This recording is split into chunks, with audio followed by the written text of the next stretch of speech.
Hey, well, thank you again so much for being here, Sal. Um I really, really loved your book, Liberation Is. I'm starting to read your newest one, which I know is pretty new now, just maybe a month or so.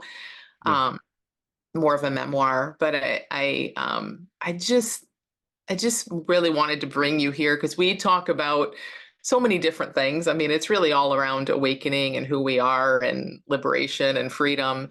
But as you know, and this is one thing I just really appreciate about how you share is it's a little tricky because it's very easy for the mind to get very attached to expectations and fluff and it can't help it.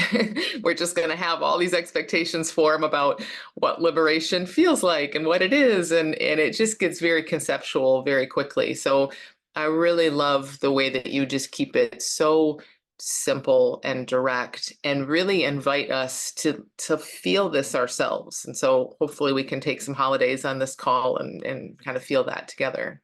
Sure. Thank you very much. Thank you. Sure, we can do that for sure. So maybe just to start, can you say a little about what liberation is to you? Well, you know, I speak about freedom or liberation in many different ways, depending on the context of what we're inquiring about. So it's hard to just sum it up in a few words or in one sort of pat answer because there's many aspects or facets that it has to do with. So then I would just, if I was forced to have to sort of sum it up, we have a lot of hyperbolic ideas of this thing called enlightenment and liberation. And often it has to do with something greatly experiential or something transcendent or divine or spiritual. And uh, I say, in my view, liberation or freedom is what I call just the natural human condition of health. Now, it's not the normal condition that we are in our life, wrought with fear and anxiety and worry and expectations and hope and suffering the past and suffering the future. That's kind of our uh, imposed upon condition. But the natural human condition, which we all are essentially, even now, mostly we haven't come to know it. But since we were born, since we came out of the womb, the natural human condition is free of all of those things. And so I say we're already free of those things inherently. Now, all of that stuff has been imposed on us in many, many different ways. So, uh, freedom or these words are so limited, and I have to use words, so I do use them. And my book is called Liberation. Um, it's really just coming to rest for the most part in your life as it is now, without too much or any projection into the future about what's going to happen, fear, worry, expectation, and hope. Just living this moment now as it appears, just because that's the truth of the situation. The truth of the situation is this moment can't be any different than it is now. It's just, there's no alternative. And when that's reconciled, then we can come to rest as that. You see, this gets really involved because there's many, when I do like an intensive with people, we go through a long series of inquiries where we start with the recognition, which I call a holiday, as some of you know, of your essential nature. We start basically at the end. And yet it's not the end yet because a lot of things have to be reconciled and resolved along the way. But we start at the recognition, which is what a holiday is. And once we've recognized that clearly, then we come to see, and that's called in Indian jnana or self-realization or something like that. Once we that's the beginning of the end as well as the end, because once we see that, then we learn or we come to know what being a real bhakta is, what bhakti is. So bhakti or devotion or worship is usually to an object like God or the guru or a deity. But the true bhakti is once you recognize your own essential nature, you become devoted to freedom, your own self, the guru within, which is you. And so you become a bhakta. And uh, and then we come to this big question of free will and doership and choosing, and that's where we can really demolish ego in a big way. And then we come full circle, which means non-duality, that I am the divine, I'm it. So to sum it up, liberation is the reconciliation that I am it, what I've been seeking my whole life in the mundane and in the spiritual world. The answer is me, and there's no further to look. And life is as it is, and sometimes it's pleasant and sometimes it's not pleasant, but there's much less fear, worry, anxiety, expectation, hope, and suffering from the past as well. That can be largely alleviated as well. So that's about it. In this moment, that's pretty much what I would say about it. And in a different context, in a different conversation, many other things may come out about it as well. Well, I love that, starting at the end, and then it's like having that taste of what's already here.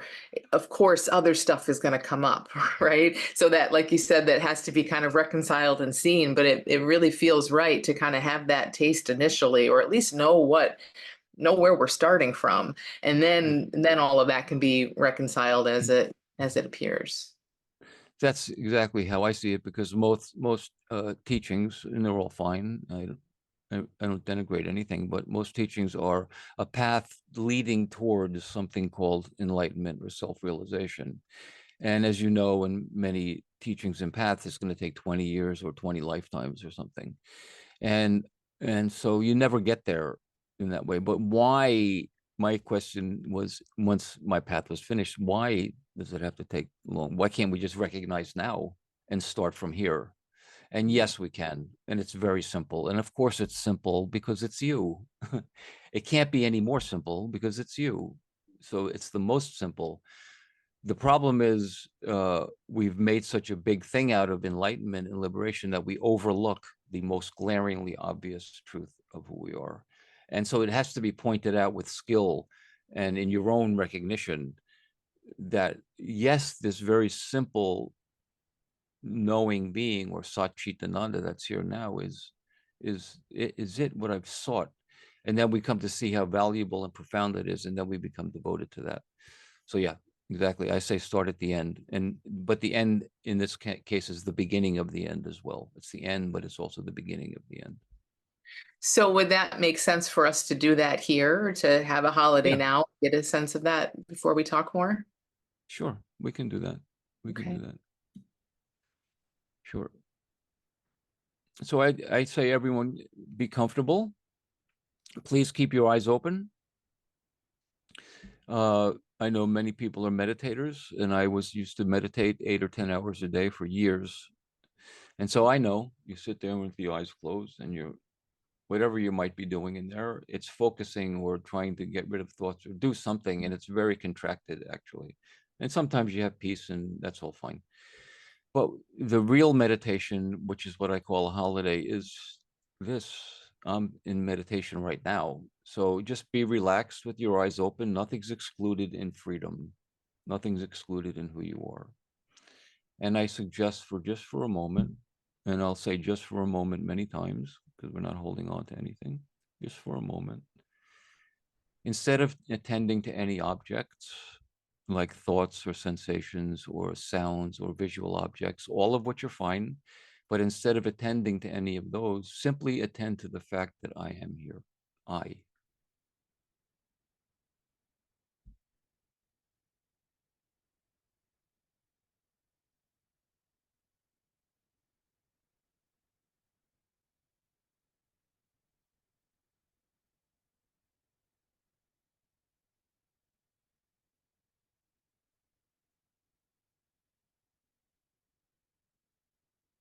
This I is not a name, it's not a form, it's not a story, it's not a history, it's nothing. It's got no flavor, no color, no texture, simply pure I am, pure being.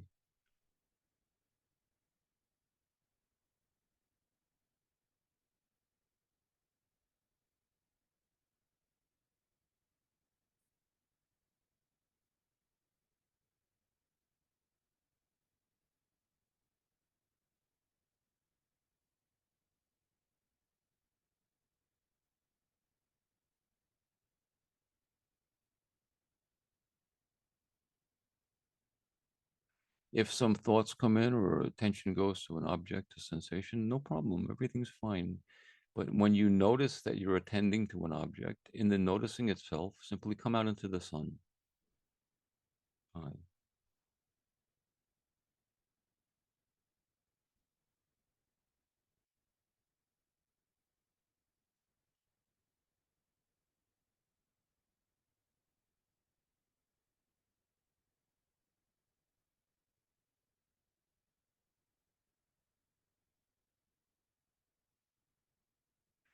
And begin to notice a little bit the difference between the contraction around any object, thoughts, especially like thoughts, and especially like emotionally charged thoughts.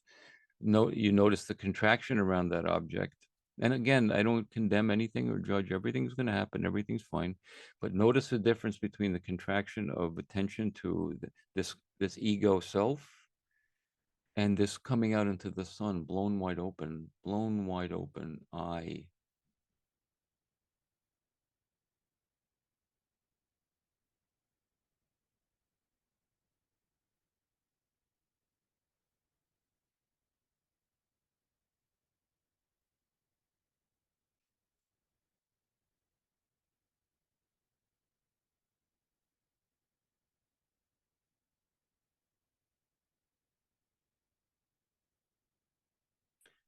Again, in this I, there's no Sal here in this. There's no, gender or country or nationality or political affiliation or preference or talent. There's nothing but I.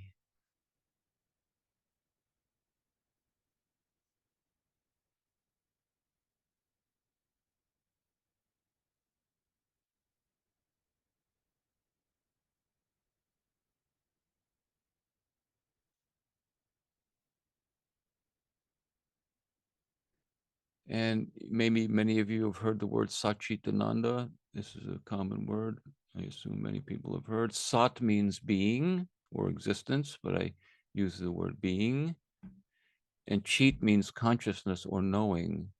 So Satchitananda means consciousness, being, knowing itself, Sat Chit. Instead of being knowing an object like the thoughts or the emotions or any object, this is being knowing itself, Sat knowing itself. So it's like pure subject, I know I.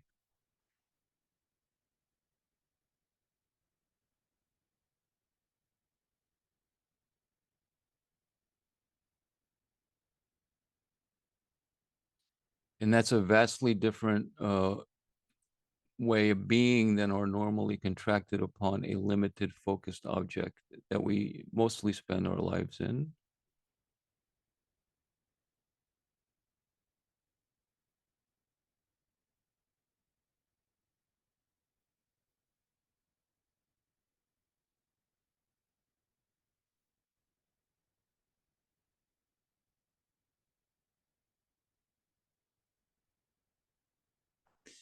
And this very, very simple, obvious recognition has huge implications, which when I work with people extensively, right now I'm in the middle of a 2-month intensive online.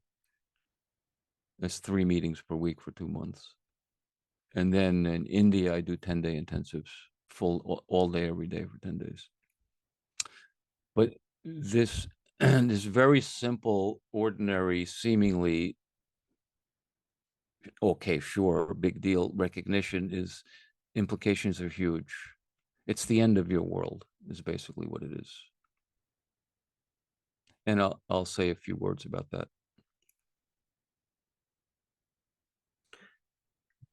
The question I ask is there a past? And I speak it rhetorically now, I don't expect an answer. Is there a past?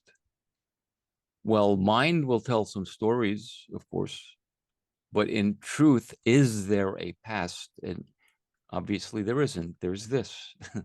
This is what actually exists now, is what Past doesn't exist, now exists. Likewise with future. Well, where is most of our suffering found? In the belief in the stories of the past and in the belief in the stories of the future.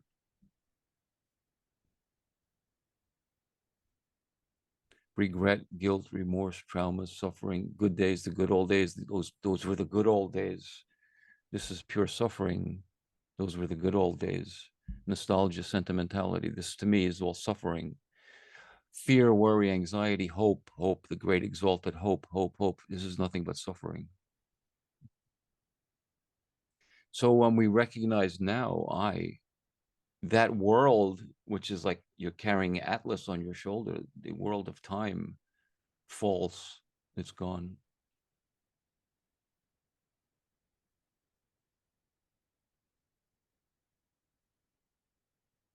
And I can say in truth, I have no history.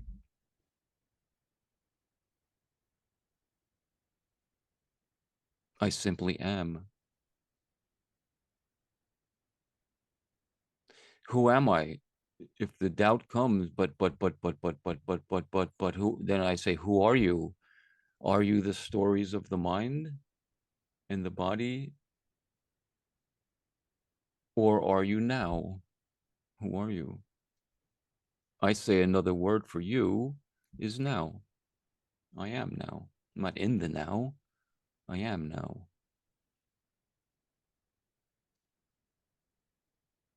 Therefore, I say it's the end of your world, the world of your mind and beliefs. And for a moment, by the way, as I said.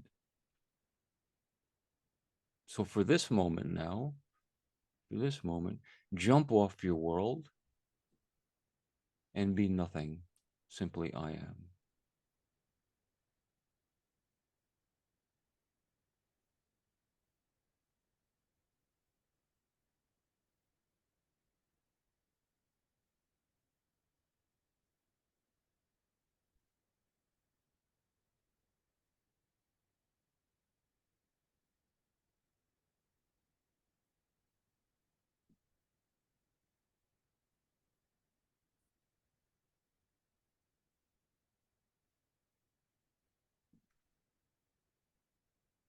And then I ask the question, rhetorical question, no need to answer. Is this enough?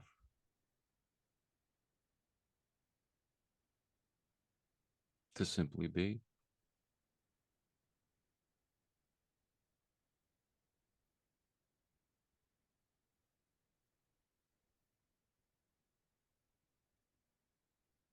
And again, the implications of what we're recognizing are huge.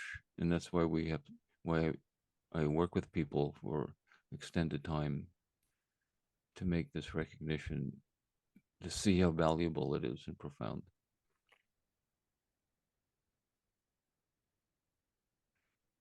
I'm so glad we did that and started there because it's just it's just so obvious and so simple. And what I loved, I was so it just blew my mind when I first started doing this is it really showed me how much I had been struggling against thought and not knowing that. So like you kind of compared it to meditation, which is wonderful as a practice, but this is so not meditation. When I first time I did this, or one of the first times, I remember just being as I and anything was showing up and it was true, it didn't matter because I'm not that, it's fine, it can all be here. And that just really showed me, wow, that's not how my mind had been holding it. It had been more of a struggle. That's just one thing I love about this, like what it really is, like everything truly is allowed to be. It just is exactly what it is. That's wonderful. That's great, Amy. I would say, though, that this is the true meditation. This is meditation. It's not practicing meditation or doing meditation. It's living meditation. This is like I'm speaking now and the words are coming out and you're hearing them. I hear them at the same time. But the hands are moving and I see everyone here, but What's the most obvious thing for me right now is this blown wide open I am. That's the most obvious, within which everything is appearing, my words and your words and the people on the call and my hand movements.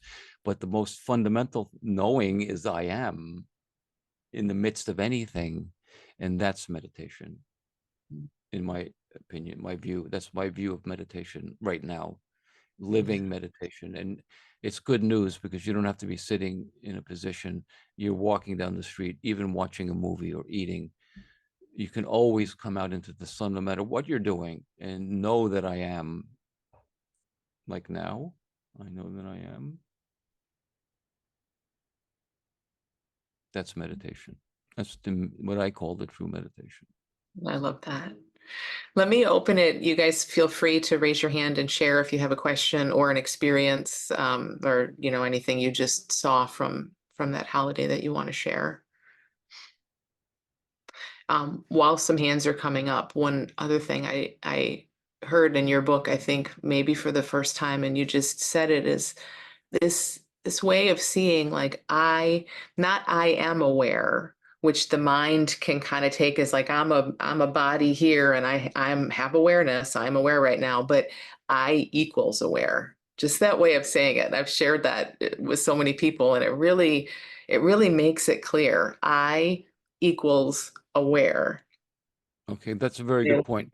And because on my intensives here in India, the first 3 days, full days, we spend just on a holiday. So of course, what I would share also is just what you said exactly. This blown wide open, pure knowing, which is aware, is not something I'm doing. It's who I am. I am aware. That's what I am, aware or knowing. This has been, and again, there's many more experiments I do, but this knowing that I am aware has been here my entire life. It has not changed one iota. I just never noticed. But anytime, Amy, I'm sure you know now, anytime you have a holiday and you notice, it's always the same. That never changes. But Amy changes, doesn't she? The body, the experiences, the circumstances, that changes constantly. But anytime you look, I am exactly the same always. So I am aware, knowing Satchitananda. I am Satchitananda. That's who I am. So I'm glad you brought that up. Yeah, thank you. Charlene.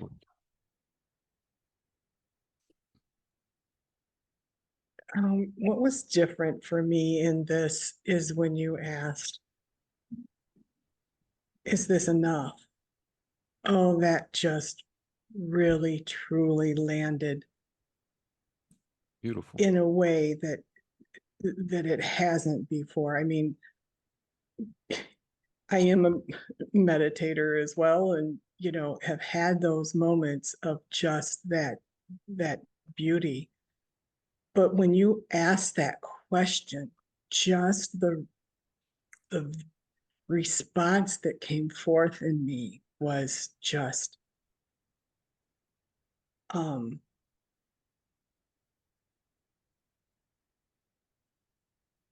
celebration. I don't know what Oh, other I don't know what other word to use. That's just the way it felt.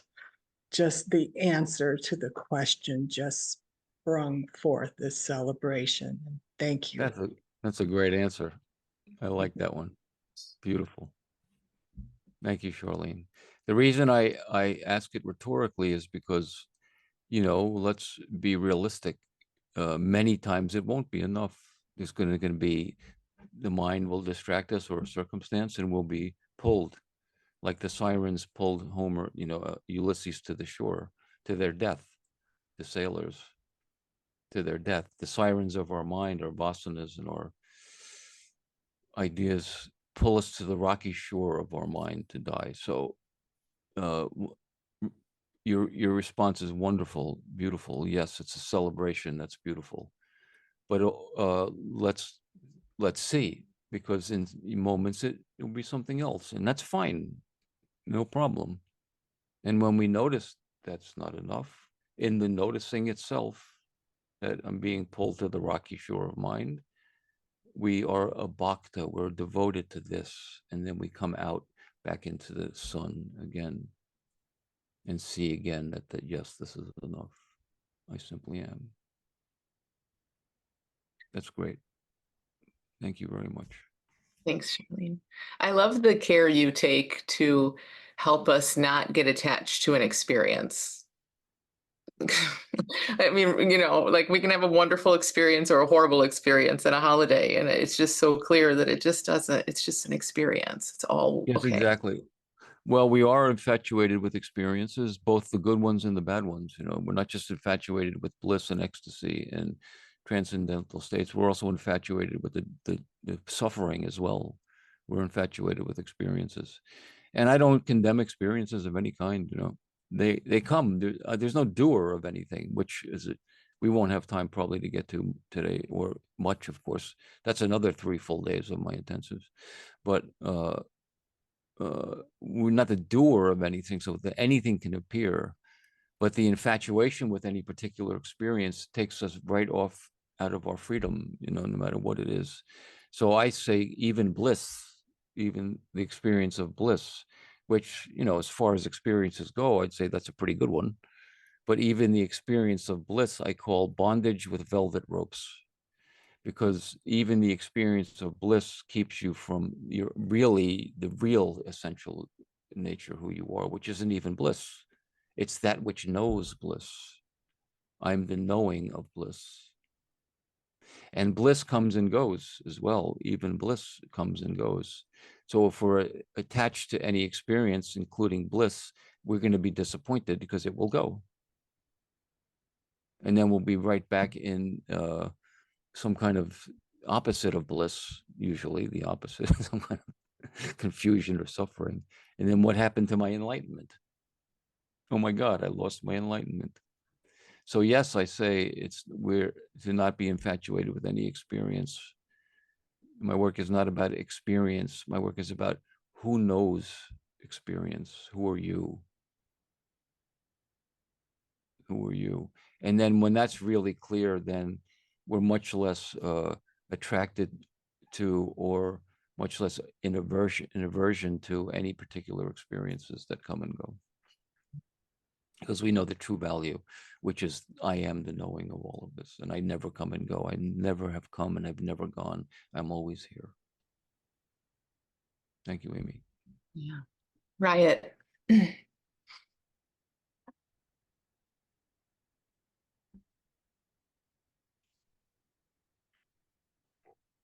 Are you there, Riot? You'll have to unmute yourself if you can.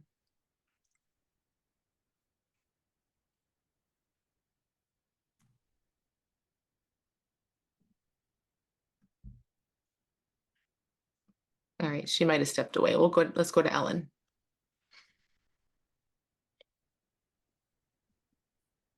Hi, Hi, hi, Ellen. Phil. Hi, Ellen. Hi. Welcome. Oh, I thank have you. I've listened to half your podcast when you were interviewed by I don't remember the name of the man, but I only had the time to listen to half of it. But anyway, it's so interesting.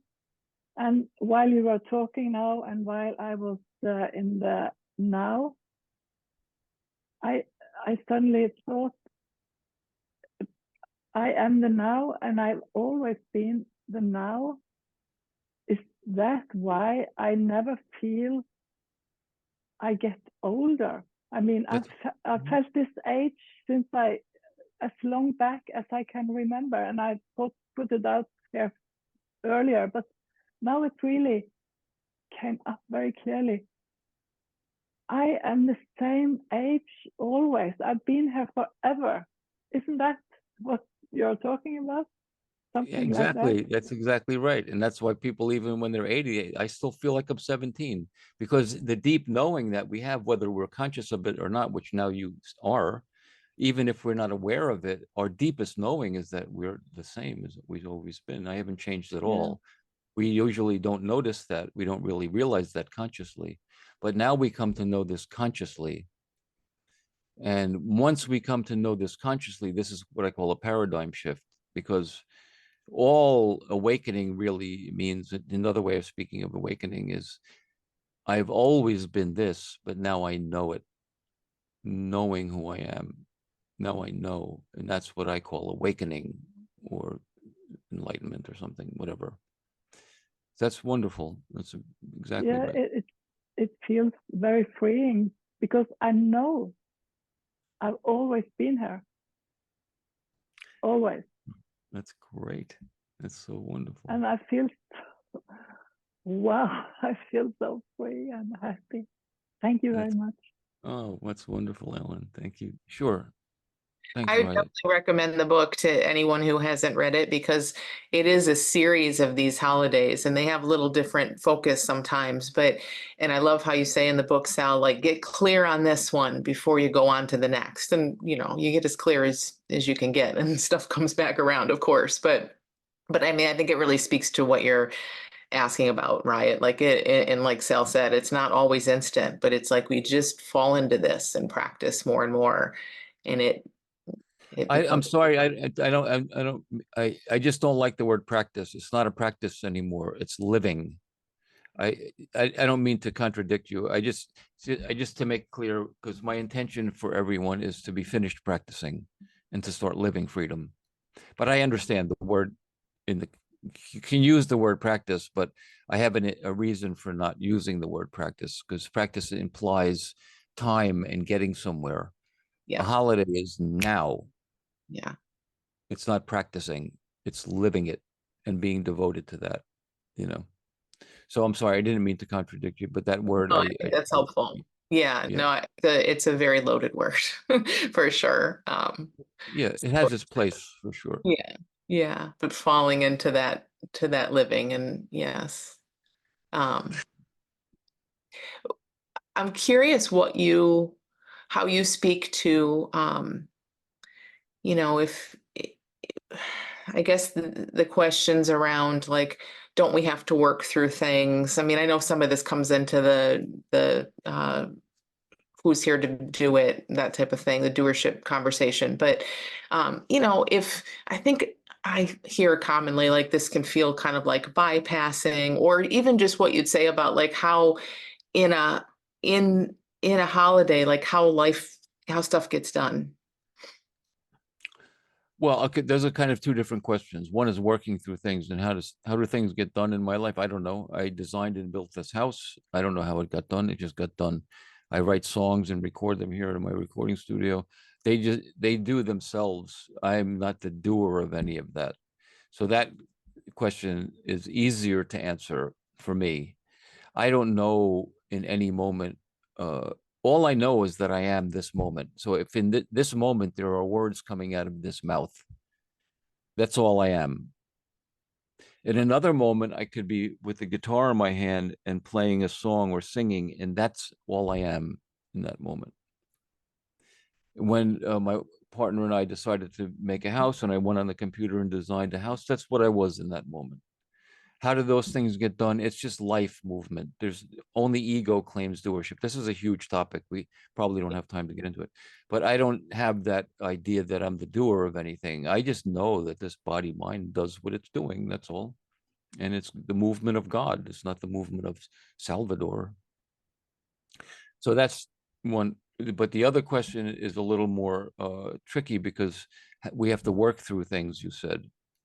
So,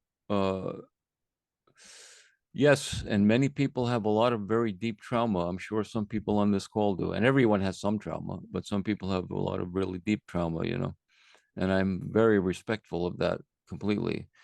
But we've spent our whole life working through things, haven't we? With therapies and psychologies and shadow works and meditation, always trying to work through our issues. And that's fine. It has to be done. It has to be done. But at some point, some people have done enough of that and gotten some semblance of health that they're ready to see something else. And that is, what about you is already free of all of it? What about you is already free of all of it? And that's what we see in a holiday. Does that mean all of the things of the body mind get automatically worked out? No, it doesn't.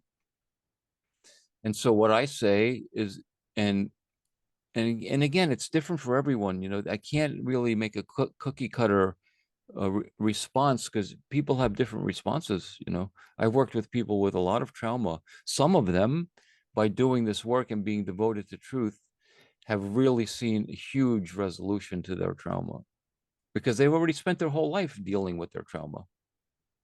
And some others, it hasn't so much, and then they need to go back and do some therapeutic work of some sort or another. And I fully respect this, you know, completely. But what I want to show you, when it's not bypassing, is what is already now free of everything. And that's you, your essential being, that which has been here your whole life. Because the recognition that we have now, I think it was Ellen, was it Ellen who was saying, who was saying that she recognized, yeah, Ellen, that I've recognized this has been here my whole life, right? That was Ellen. Guess what? When you Yes, came out it of the was. womb, yes, Ellen, when you came out of the womb, before all of the traumas happened in your life, you were free. You didn't know you were free then, so you weren't enlightened, but your essential nature was pure and stainless. And then all of the traumas and everything were added onto you. But as you recognize, you haven't changed. You're still that, aren't you? I'm still that. So what we recognize now is what we've always been, even before any of the traumas happened. And that's why Jesus says, to enter the kingdom of heaven, you must once again be as a small child, which you already are. That's the good news. So my way of working with resolving things is not to deny anything, because things will appear. It's not to bypass. In the midst of whatever's appearing, don't deny it. Don't push it away. Don't anesthetize it. Don't drug it. Don't analyze it. Don't get rid of it. It's here. And in the midst of it, know that I am while it's here at the same time. In the midst of it, come out into the sun and let it be here. No problem. And this is hugely powerful, because then you come to see your freedom even in the midst of whatever's appearing. And that's really when a holiday is most important and most powerful. Because you know what, if nothing's going on in your mind and you're at peace and having a good day, and you get on a holiday and you think you're so enlightened, big deal. That doesn't mean anything. When does it have power? In the midst of when you're having your butt kicked. And in that, you can have a crack of light and know I'm here. That's when a holiday has real profound power. I think you can see what I'm saying with that. So as far as dealing with your shit or whatever, you know, your issues, again, someone who's completely, but here's a hypothetical, just a hypothetical. Now we've come to see this essential being, and we've come to see what devotion to this is, which simply means, what is devotion? Means being free. Devotion means being free. That's devotion, being free. What if you were free now permanently for the rest of your life without any wavering at all? It would be over, obviously, wouldn't it? There would be nothing left. But that's not realistic. So we have to live freedom more and more as devotees, because things will come up that will compel us. And when those things come up that compel us, we can either attend to those and fall for that siren and crash on the rocky shore, or we can have a holiday and notice something else while it's appearing. And that's how I speak about that, Amy. Does that answer what your question was? Yeah, no, that's really helpful. I just know that those are really common questions, and we're Yeah. so in a culture and a world where it's just like everything is about contracting further to fix a contraction. Like, this is a real problem. You need to get in there and fix it. And it's so backward, you know, I mean, it's like we've just really lost sight of what's really here. So I think that's really helpful. That's very wise what you said. You know, by going into the contraction, we make more of a contraction out of it. You know, by falling for you know, to be kind of radical, all psychological work just supports ego. it never, I don't like the word, but never transcends or ego. It always supports ego because you're reifying it by going in there and analyzing it and trying to fix it. You're giving it validity. So the real radical approach is to not do that. So, uh, so going into those things to fix them is a contraction around the ego. Of course it is. I'm not condemning it. That's necessary for most people, at least till a certain point in their evolution when they're ready for freedom. Then you take a different step. That's all, you know. Yeah. Yeah. I think that piece is super important too, that it's what happens. It's like, of course, there's a pull in to look at it, and it can be really necessary and really important. But I think what a lot of us have probably felt or are at the edges of feeling is like we also kind of outgrow that. We get to a point where it's like, okay, that more contraction here does not make sense anymore. There has to be another way. Um, yeah, and that's what I love about this. Like we finally are just like, okay, enough of that already. There's a completely different radical place to look. It's wonderful. That's exactly right. That's what I do. And so in my view, evolution, if there isn't anything called evolution, or the evolution of a human being, is the full evolution of a human being would be realizing enlightenment, whatever word you want to use, the natural human condition of freedom and health. That's if there's anything called the evolution of a human life, to me, that's what it is, you know. And but evolution implies going through whatever you have to go through, whether it's your psychological path or your spiritual path or your philosophical path. Those are all valid. They all have to be gone through until the time comes when we're ready for nothing. Simply to be. And that's why I say, is nothing enough?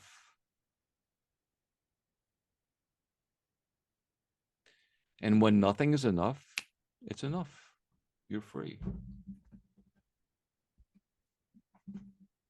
You talk about how it takes maturity to stop becoming. I thought that was it's aligned with what we're talking about here, but it feels like there's such a like the mind can be so compelling, and being identified with these problems to solve so compelling, even though it is suffering. Like you said, we get infatuated with all experience, positive and negative ones, right? So like that, and just the word maturity there really feels right, because it's like that's such the momentum that's here, is to just get so involved in that. And I don't know. I mean, maturity just feels like a good word, and it kind of speaks to the evolution piece of this. But it's like at a certain point, you just see, yeah, that's the comfortable, familiar place to go. But it just doesn't. I'm just not going to go there anymore. But maybe if you say a little about this whole becoming thing. Yeah, maturity is a great word, and it's not an insulting word to say, but most adults are not adults. Most adults are still children. They're still following their guru or following their politician, or placing all of their hopes on their guru, or placing all of their hopes on the next president of the United States. This is not an adult. This is a child. So a truly mature person is free of all of that. It doesn't mean you don't have views. I have political opinions and all of that, of course, but I don't care who the next president is. It's not going to affect my peace of mind, you know. But so the true maturity is when you come to that stage in your life when you're ready to stand up on your own 2 feet for freedom, and you no longer need anything to verify or verify your freedom and your own peace of mind, your own contentment, your own fulfillment, your own completion, your own wholeness. That's the real maturity. Having kids in a car and a good job is, you can still be a complete child, and most people are, actually. The real maturity, in my view, is what we're speaking about, Amy, what you're speaking about, what we're sharing today, you know.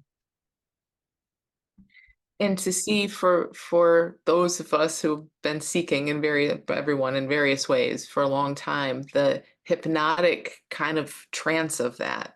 Like I feel this, I don't know, I'll just say it how it occurs to me, but it feels like there's a real lull in that, which is like it's just hypnotic, and it's not being an adult. It's really childlike. It's really like, okay, I hate this. I'm not enough yet. I'm not there yet. But what am I going to do about it? It's very like has that energy to it. And I think it takes, I don't know if you'd call it courage or maturity or whatever, but it takes something for us to really look and see to what extent is that still going on, and am I still believing that?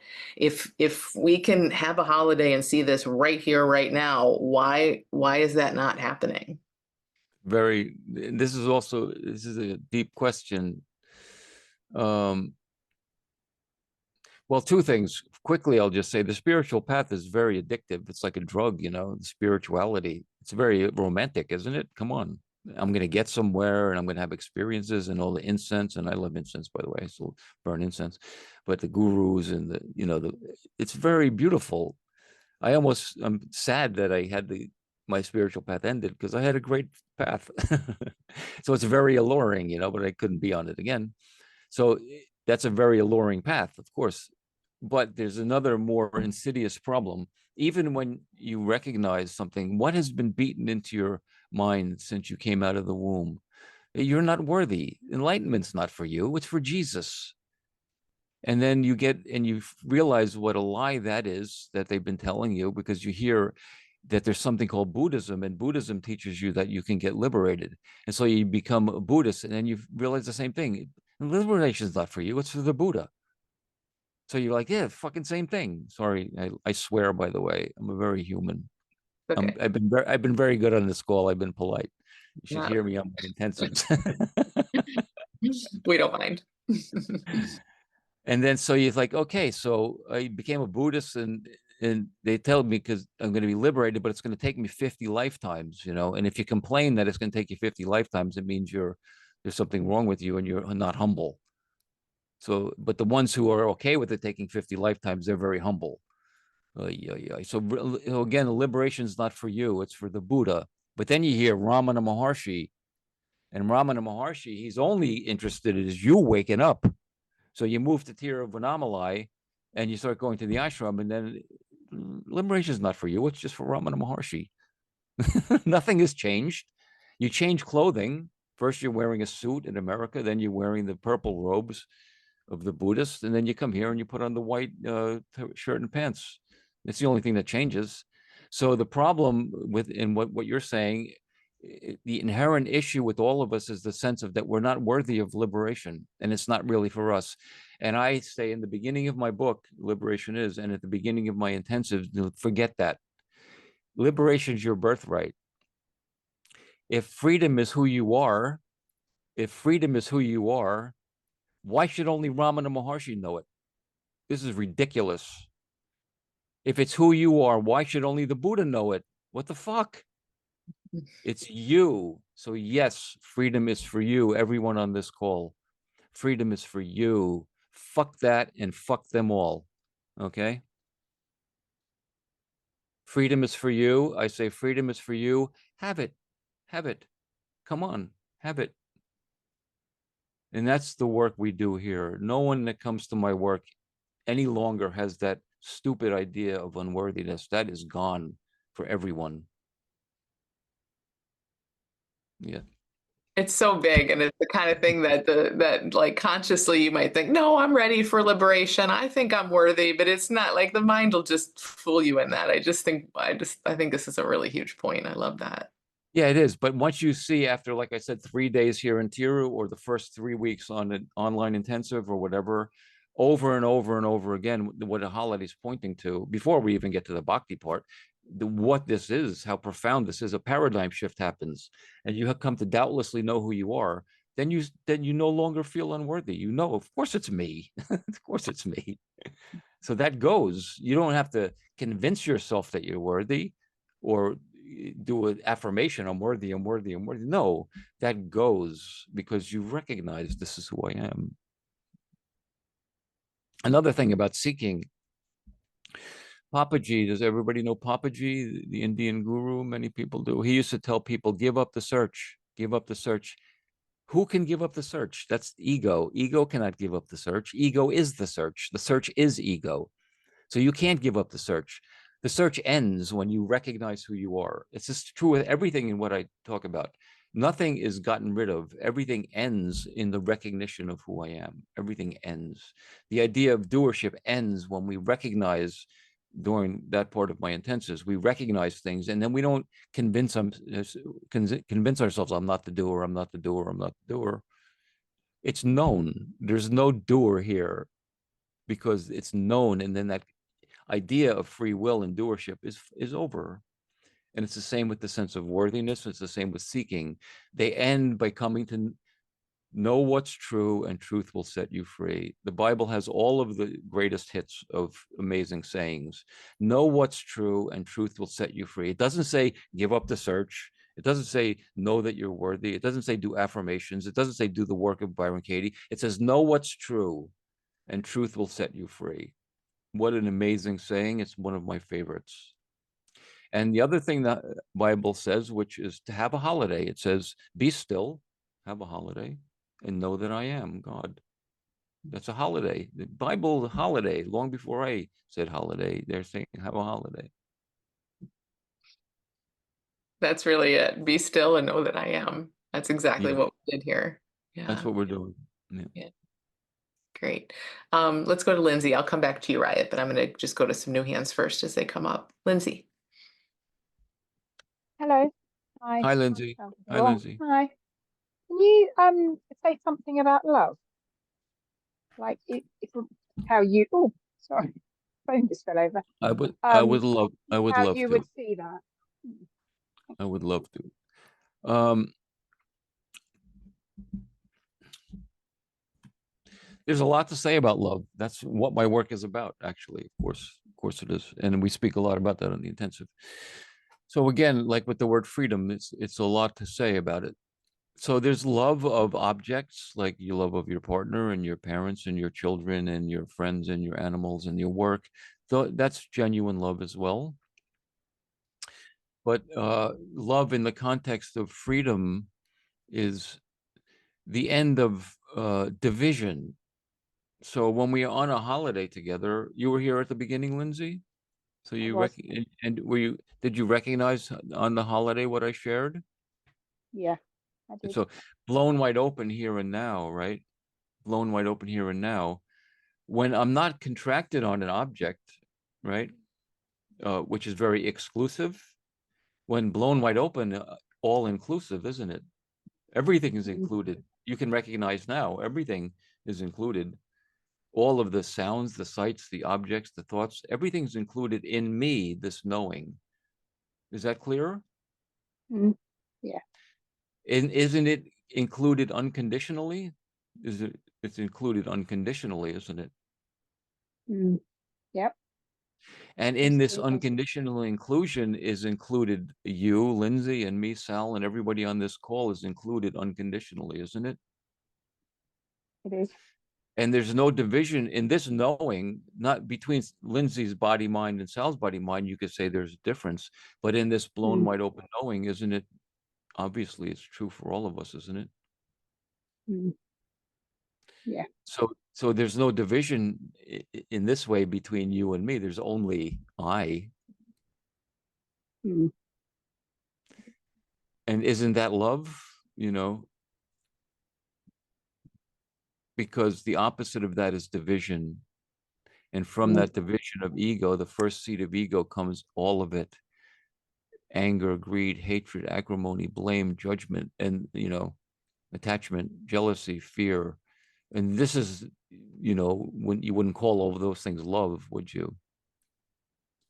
But this, who I am, and one of my favorite sayings to make this clear is by Douglas Harding. I'm sure some of you know Douglas Harding. And I met him also. I met many, many, many teachers, and I lived with masters in India. I did a lot on my path. But I met him for a weekend, and I love him dearly. He was a highlight. And his has one of my favorite sayings, which is, can't you see? I'm just space for you to be. Mm. Now, what do we usually say? Can't you see? I'm a psychological mess for you to deal with. Is that love? Can't you see I'm a bundle of opinions and beliefs, and if you don't agree with me, you're wrong, and I have to condemn you and cancel you? Is that love? But what does Douglas Harding say? Can't you see I'm just space, a holiday, blown wide open, knowing for you to be? I would say that's love, you know. So that's my view of that. I mean, I know that love is just a word that we, you know, obviously, so that we all kind of roughly know that we're talking about the same thing. Yeah. But so what I'm hearing is, or if I'm hearing right, is that the essence of the I is love. Is that a way we could say that or not?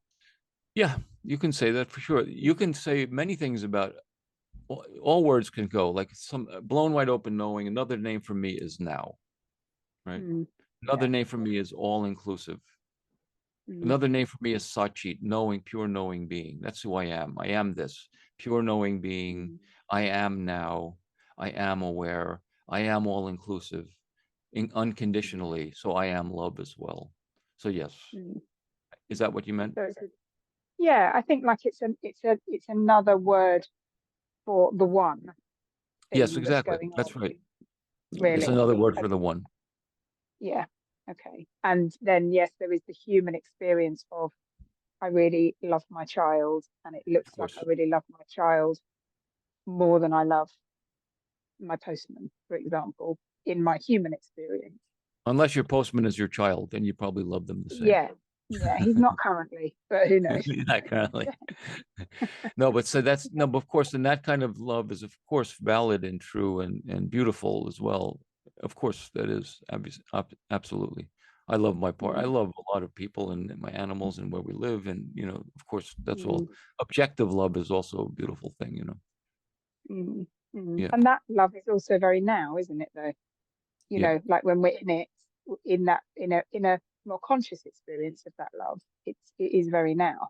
I find that it's very in the moment, isn't it? absolutely. That's correct. Yeah, I would say Mm. so too. Great. Great. Thank you so much. Thank you. Thank you. Thank you. Ryan.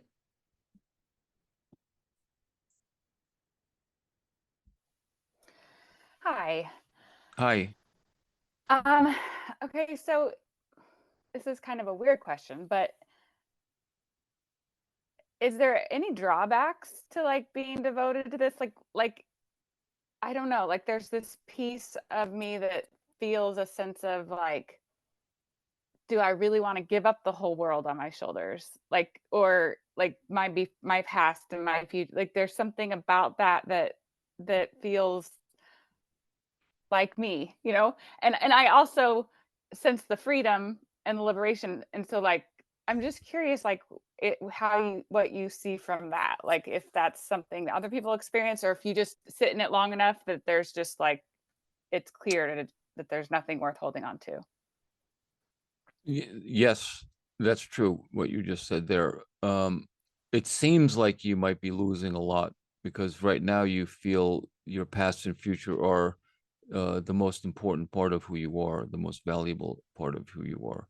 Once you start recognizing freedom, you realize the true value of and who you really are. The true value of who you are is freedom. And once that the true value is seen, when I start spending a few days on bhakti and devotion, once that's seen, then that becomes more valuable than you holding on to your past or your future. So it's nothing like you have to drop, like I said before, you don't drop anything or get rid of anything. And you don't have to fear you're going to lose something. You're not going to lose anything. You could still remember what you did in high school, no problem. You can still plan to go to Hawaii next week. All of that stuff is fine. What you may lose and likely lose is all the suffering that comes from past and future, because a lot of suffering, and to me, including nostalgia, a lot of suffering comes from the past and the future. That's a nice thing to lose, I think, you know. But you're not going to forget, Yeah. you know, you're not going to forget Ryan and, you know, Ryan's whatever story. I wrote a book about my story, my life. I just released Audacity of Freedom. So of course I remember everything. So I didn't lose it in that way, but to me, it's just a fiction. It's like a myth. It doesn't hold any charge or in any positive or negative way. Actually, it doesn't hold any charge positively or negatively, nor does my future. Perfect. Thank you. Yeah, I had this image last week of this path that we're on, my spiritual path, just the pulling on a string of yarn and just, but it getting tighter and tighter, and then just getting to the center where there's this knot, because you know when you pull on the yarn, oftentimes it makes the knot. So I had this sense that like maybe I needed to like tease out the knot and see what's in it, and the feeling of it and stuff. But from listening to you, I have this sense of just like that the knot can do, like you don't even have to. You can just break, it just breaks open. That's And I beautiful. feel like that's a really different message, or you're very clear in kind of showing that, and if I want to go back and tease out the knot, that's probably fine too. But that's not going to get me to where you're talking about. Because by going in to tease out the knot, you're reifying a knot. And I'm saying there is no knot. There is no knot. Look now. Can you recognize this moment, pure being now, like we said before? Let's do this inquiry right now, because this is good. Right this moment, blown wide open, knowing. Is that clear for you? Yeah. You sure that's clear? Yeah. What knot? What knot? Yeah. There's no knot. You can find one, and then you're going to reify it and start undoing it, and then you're going to make a knot. I say, forget the knot and be free. Mhm. And the more you live this way, which is why it's not a practice, it's living, and it's no pressure. And I say, for a moment, come out into the sun, come out into the sun, come out into the sun, come out into the sun, come out into the sun. And when we do inquiries about devotion, see how incredibly profound this is, much more than you realize now. You just want to be in the sun. And then what not?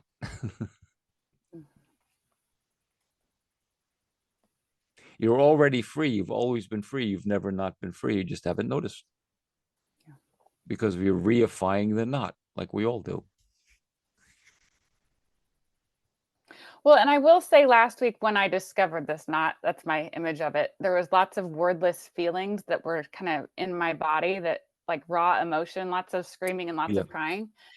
And I feel like that was like stored somewhere in me, Yes, and that's was true. helpful to kind of like like that was a helpful piece of it too, as far as releasing all of that. And I don't know where you see the feeling of emotion, or I'm curious what you say, because now there is no knot. And I'm sorry, my dog wants to be on camera, but I love your dog. okay. That's great. Of How course, do you see the things value are. of the feeling piece? Yeah. Okay. So of course things are stored in the body somatically. Of course, I don't deny any of that. That's why I don't disparage any kind of work. So that's stored, and anything can appear. But if it appears and you call it a knot and start untying the knot, you're reifying that. And then the story comes, and then the story adds fuel to the knot. And the more the story comes, the more fuel is giving to the knot. A holiday ends the story immediately, and it gives the knot a chance to unwind itself. That's really clear. That's really clear. Thank Okay, you. good. So in the midst of the appearance of the emotions, which of course they're going to come, the whole lifetime has been nothing but since you came out of the womb, and the first identification with self was the original trauma. I am separate. Oh, that's trauma. Since then, one trauma after another has been put on our bodies, and some egregiously horrible traumas too, for many people. But so of course that's all stored in the body, and I don't deny any of that. And when that's appearing now, one can either reify it by going into the story, or in the midst of it, we can have the crack of light and see that I am at the same time. And in that, we give that knot the opportunity to start untying itself a little bit slowly, you know. Mm-hmm. I love that. Thank you. Okay, you're most welcome. Thanks, Ryan. That's a good question. Thanks, Charlene. Ryan. I want to just sort of articulate an idea that I have about this and just have you comment if you have any comments. Sure. And I would say that the more of a being, the more of just living as being. In those moments when we get seduced into that which really isn't, there's almost this, once that recognition happens, there's almost like this feeling of betrayal. And I don't mean it in a loaded, judgmental way. I actually mean it in almost a loving way, this feeling of self-betrayal. Hmm. And then in that, I'm finding I'm in this moment, in this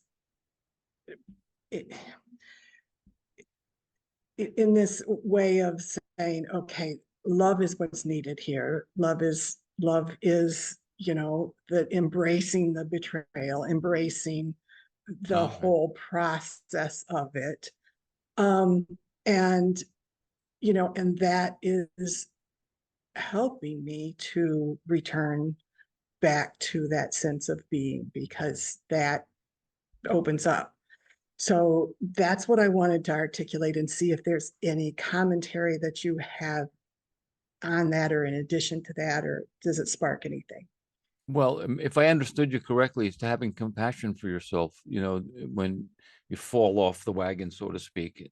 And then instead of judging and condemning, you can love yourself. And compassion, it's just because it's the human condition, isn't it? It's the normal human Yeah. condition. We can't find fault or blame for that. I don't find fault or blame in anything. So there's love for oneself to in that, if I understand you correctly. But I like the word betrayal, because when you, in a sense, when you fall for that story again, you're betraying the truth. You're betraying your real self, Is that what you meant by betrayal? Yes, Okay. exactly.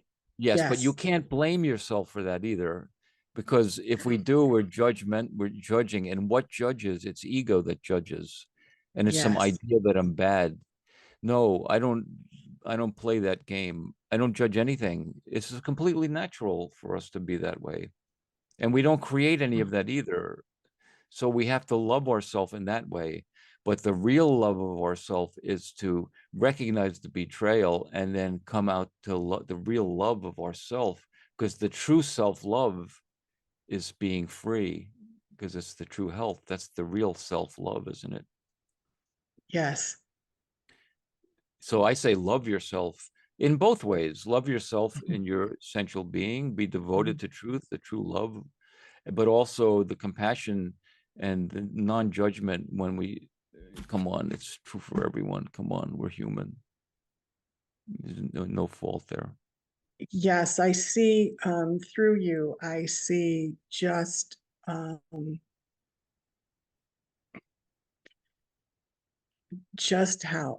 easily you return, just how easily, just how easily you are there. And I am going to get your book, because that's exactly it. Not spending any time in the thought of betrayal, not spending any time in the thought of anything, just return. And you Yes. do that so easily. So Okay, so, and let me just add one thing, because it's pertinent. We usually, the things that trouble us, and if we're seekers in recognizing freedom, we will, if something comes up and we fall for it and we feel victimized by it, we think that's bad or negative. What if that's the exact thing that's tapping you on the shoulder and saying, dear Charlene, beloved, turn around and see, because I'm still here. So those things that trouble, that make you feel like you're falling off the wagon, those aren't bad. Those are the grace of God telling you, beloved, I'm still here. It's a tap on the shoulder. So then how do you see those things? yeah, Thank you very much for reminding me, beloved. Thank you very much.